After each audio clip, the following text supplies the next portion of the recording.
Welcome everyone. Thank you for joining us this evening.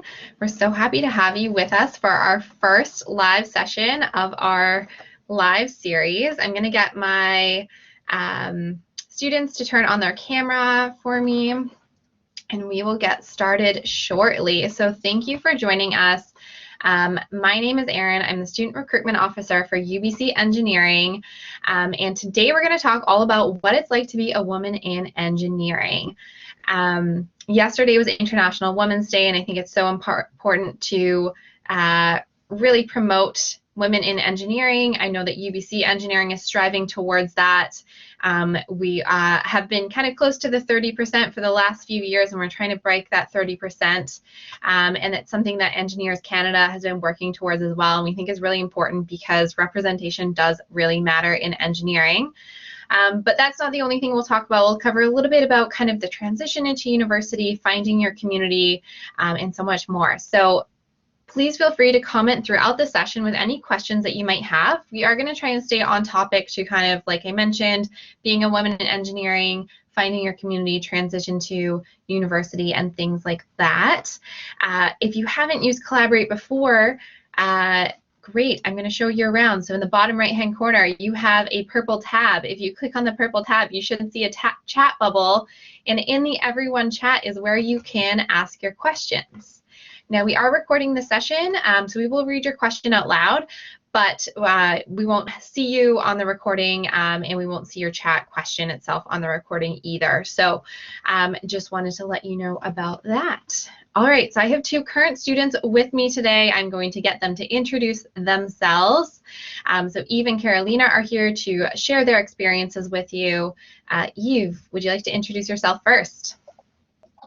For sure. So hi, everyone. As Erin mentioned, my name is Eve. I am in my fifth and final year of classes at UBC. I guess technically 6 years if you count co-op, but 5 years of study. So I've been here a while. And I'm studying integrated engineering, which is this really cool UBC-specific program. You get to combine 2 different programs to make your own. And I'm actually the president of the program this year.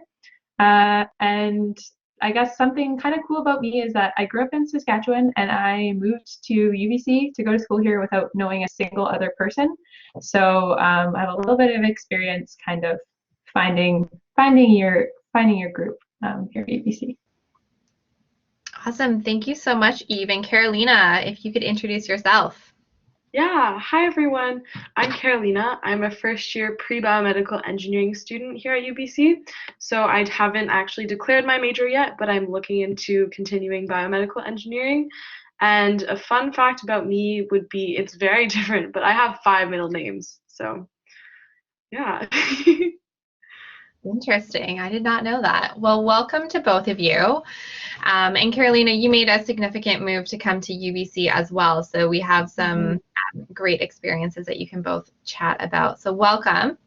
So as I mentioned, engineering traditionally has been a male-dominated field, but many people are working to change this, UBC included.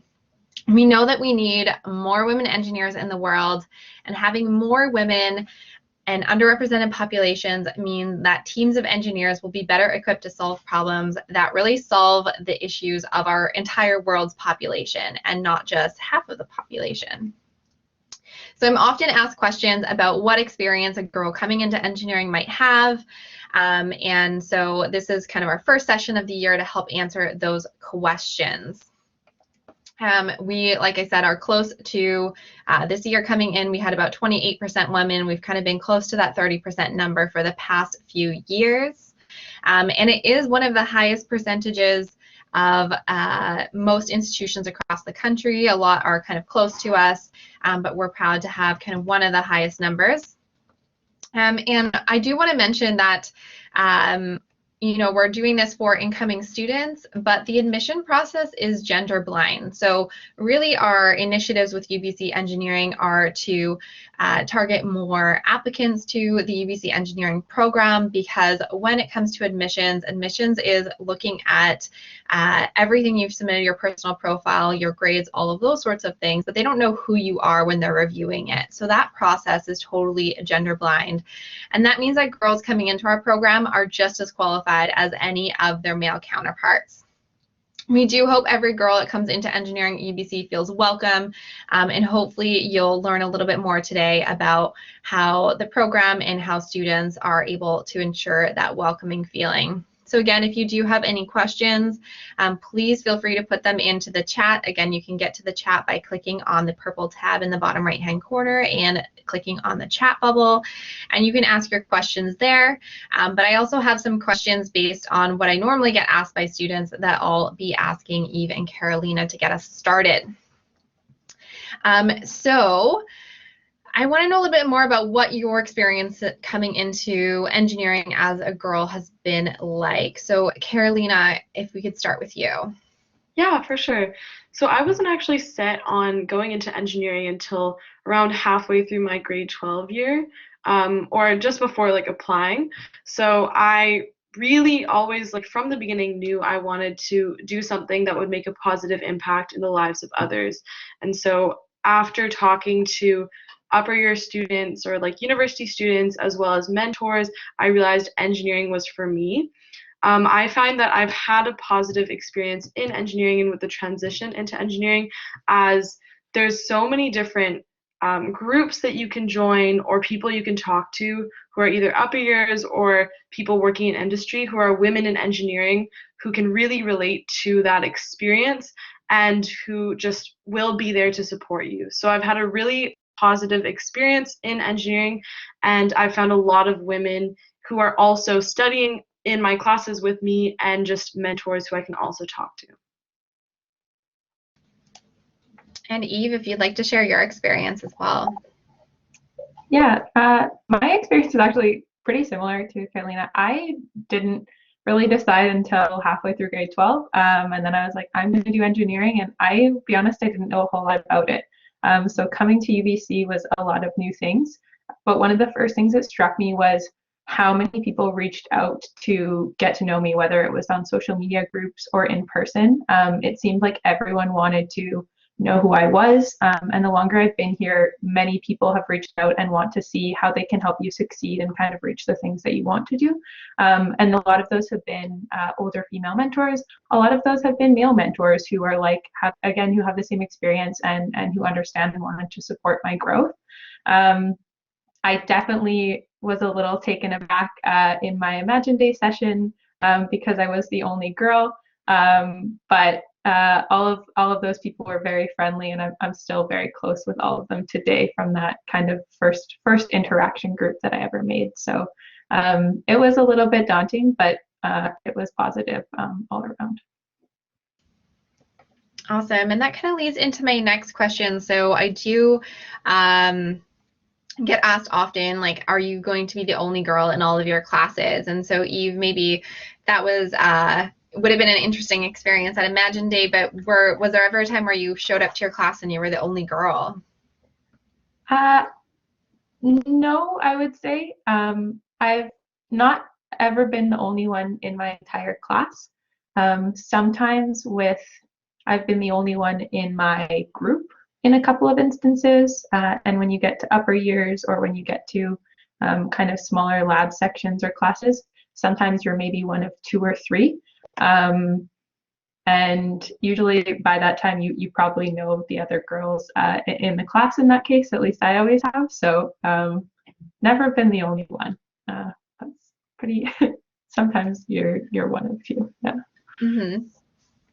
And Karolina, has there been, so you've been doing your classes online this year, has there been any sort of experiences for you where you kind of felt like you were the only girl, or that you met other girls in your class even though it was online?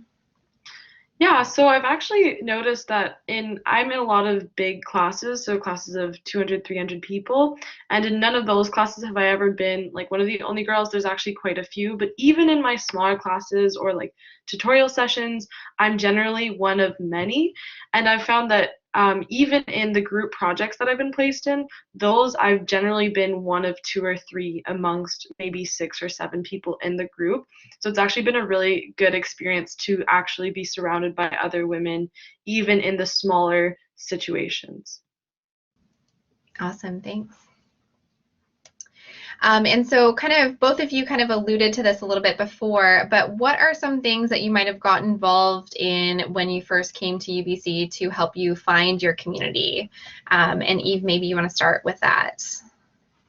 Yeah, I I kind of dove right in the deep end. When I came to UBC, I was used to being involved in a lot of extracurriculars in high school, and I didn't really see why that should have to change.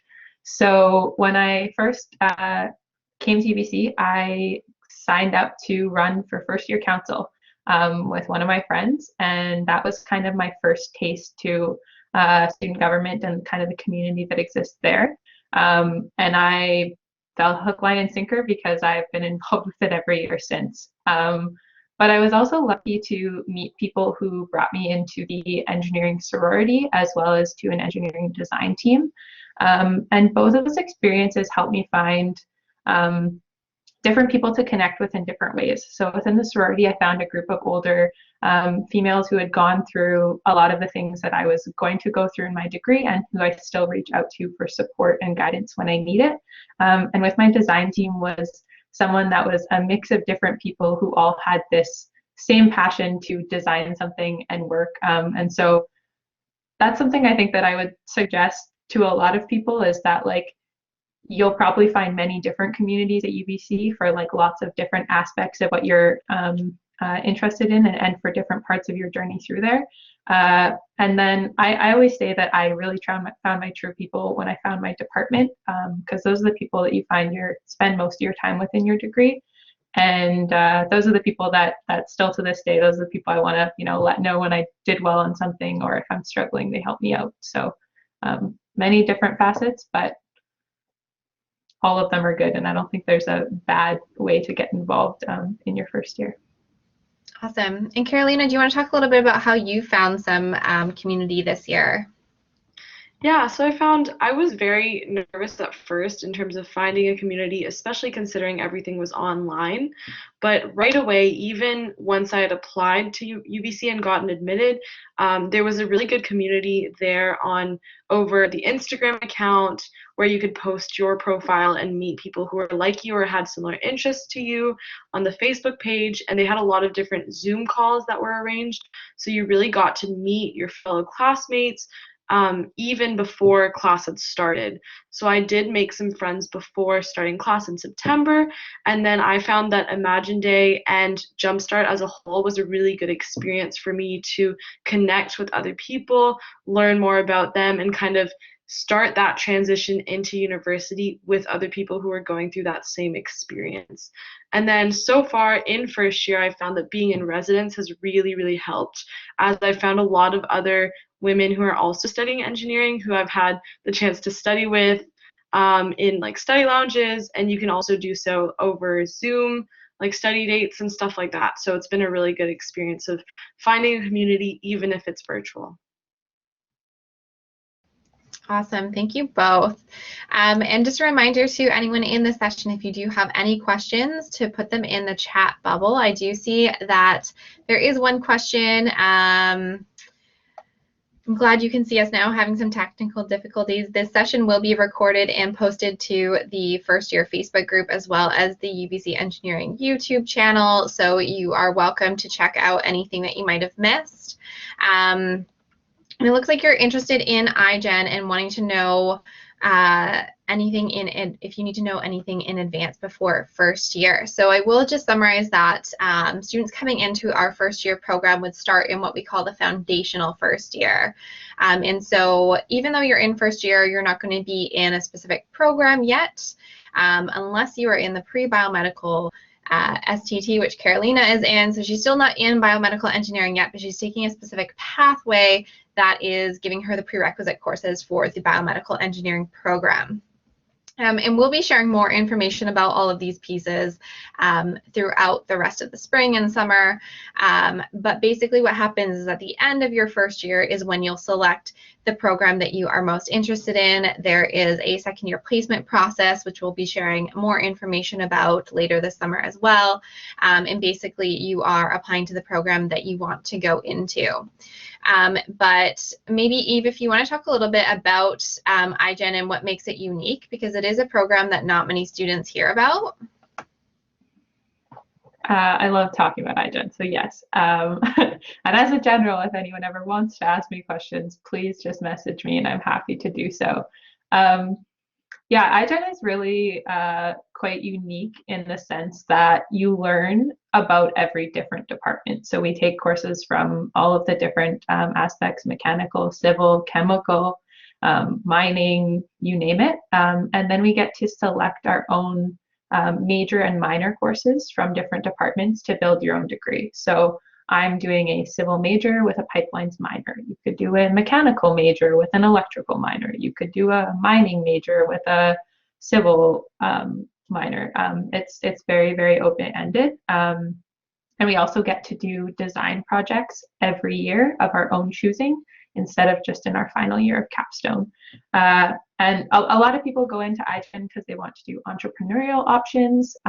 Also, it's a very hands-on program, and it is it's kind of a mix in the sense you need to know what you want to do with your degree, but you also have the flexibility to do anything you want. So usually we have people who are very into doing their own projects, and they're involved in a lot of different aspects. So yeah, a lot of very well-rounded people, and most of UBC engineering is like that anyway. So yeah, that's kind of IGEN in a nutshell. And awesome. Thanks so much. Perfect. So if you guys have any other questions, please feel free to add them in the chat and we'll be sure to answer them. The next question that I have that I often get asked by incoming students is if you've ever experienced any sort of negative experiences about being a woman in engineering. So as women in a field that is male dominated, Eve mentioned a little bit, some instances can be a little intimidating when you might be the only girl or one of a few women in your class.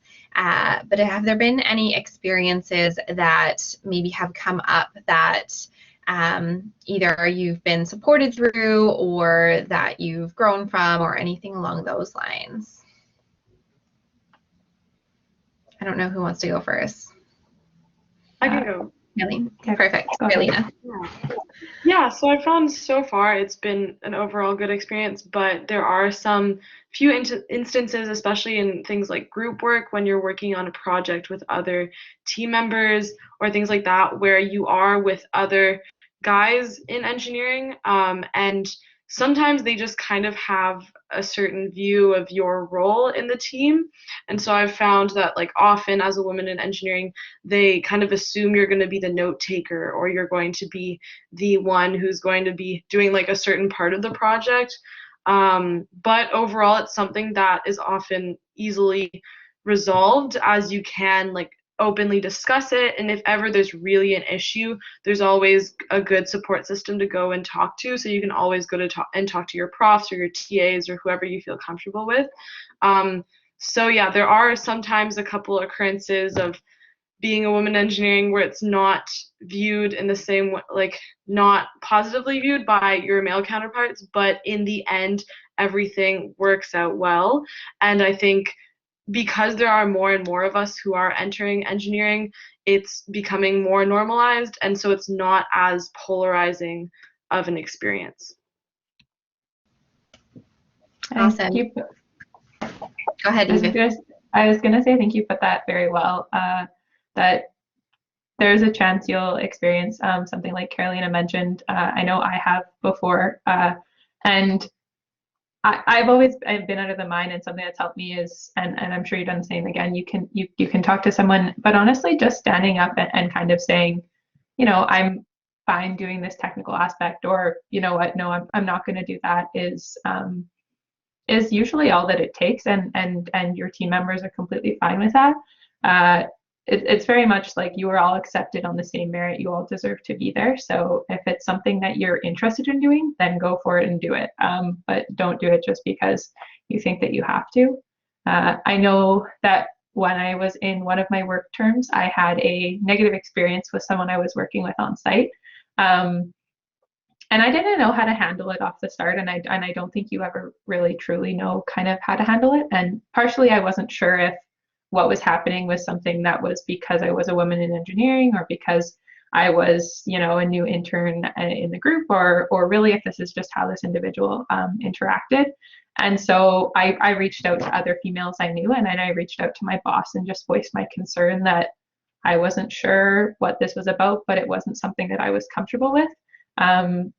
And essentially we just talked through it and kind of understood, and they were able to change the way that they were approaching the situation, so that I was comfortable moving forward. And that's usually all that it takes, is kind of an understanding. And a lot of times people don't realize that they're necessarily making the assumptions that they're making when it comes to work. So just stand up for what you're doing. Awesome. Thank you both. That's very well said. And yeah, and the work that I've done with students, you know, reaching out and knowing that there are supports available to you, whether that be staff, so advising staff, there's the first year coordinator, whether that be, like Karolina said, your professors, your instructors, your TAs, other women students. We have a great group at UBC called Women in Engineering, and it's really about you know, supporting other women and supporting gender equity in engineering. So there's a lot of great places that you can find support from. And it is a little bit different from high school in that in high school, sometimes some of those supports are kind of, you know, brought to your attention by teachers, or you're kind of like told to join groups or things like that. So university is a little bit different in the sense that you do need to seek out some of those opportunities when you transition to university, but there's lots of support available for you. We have a few minutes left in this session, so if you do have any other questions, please feel free to enter them in the chat. The next question I want to ask, we'll start with Karolina. So what advice do you have for any women coming into engineering, either to seek out opportunities to be a part of, just that transition piece from high school? Kind of what sort of advice would you have given yourself at this point in time last year? Yeah, I would say the most important thing is just to not be afraid. And when I mean that, I mean don't be afraid of reaching out to upper year students or people in the industry to talk to them and ask for their experiences. Don't be afraid to explore different interests that you think you might be passionate about. Also, don't be afraid to stand up for yourself and express yourself in situations like the ones we mentioned. And don't be afraid to try and to learn and to fail, because you will. It's all a learning experience, right? And just going through it with the mindset of I'm going to learn, I'm going to be the best student that I can be and the best individual that I can be, and I will grow through this, is the best thing you can do. Awesome. Thank you so much. And Eve, thinking way back to grade 12, what sort of advice would you have wanted to hear?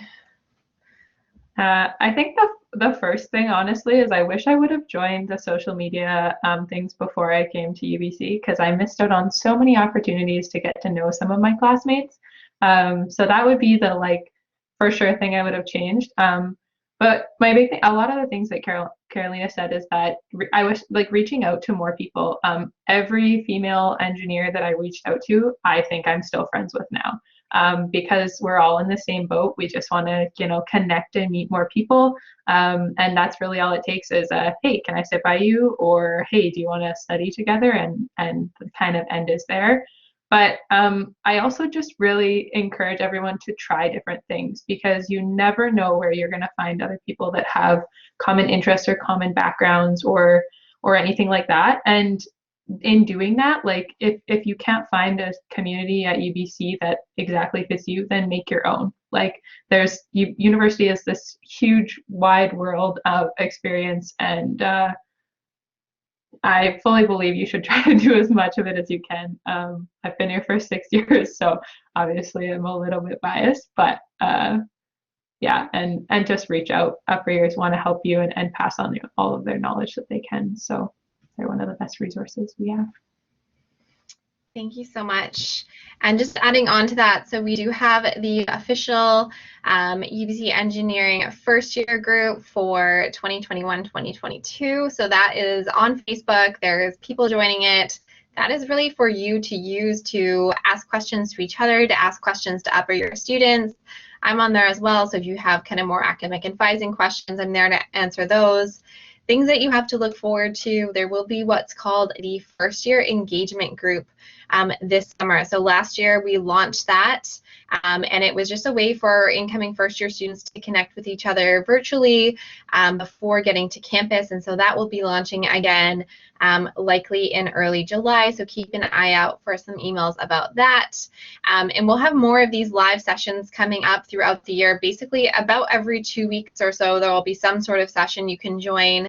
The next session that we have is going to dive a little bit more into about finding your community. So some of the pieces that Eve and Karolina touched on today we'll be talking about, but even kind of diving in even more about you know, how do you go about making friends when you are the only one on campus and things like, or only one that you know on campus, I guess, and how do you find those activities that you're interested in? How do you go about actually joining a design team or joining any of those clubs? We'll talk a little bit more details about that. So that's coming up in 2 weeks. So we hope you'll join us for that as well. And there will be lots more sessions coming up throughout the summer for you to be a part of.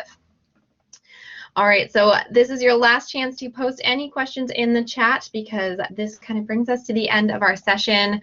If you do still have questions after this evening, once I post this video into the first year Facebook group or onto YouTube, feel free to comment with any other questions that you might have, and we can help answer those after today. If you think of other questions that you want to know more about, you're welcome to do that. And we'll be monitoring, like I said, those videos throughout the summer. So feel free to comment, and I can get Karolina or Eve in touch with you if you have questions or answer those questions as well. So again, use that first year Facebook group. It is for you to connect with other students. So ask your questions there, chat with other students. And I hope you all have a great evening. Thank you so much for joining us. Thank you so much to Eve and Karolina for joining me this evening and spending some of your time sharing your insights with our incoming UBC engineering students. So thank you, everyone.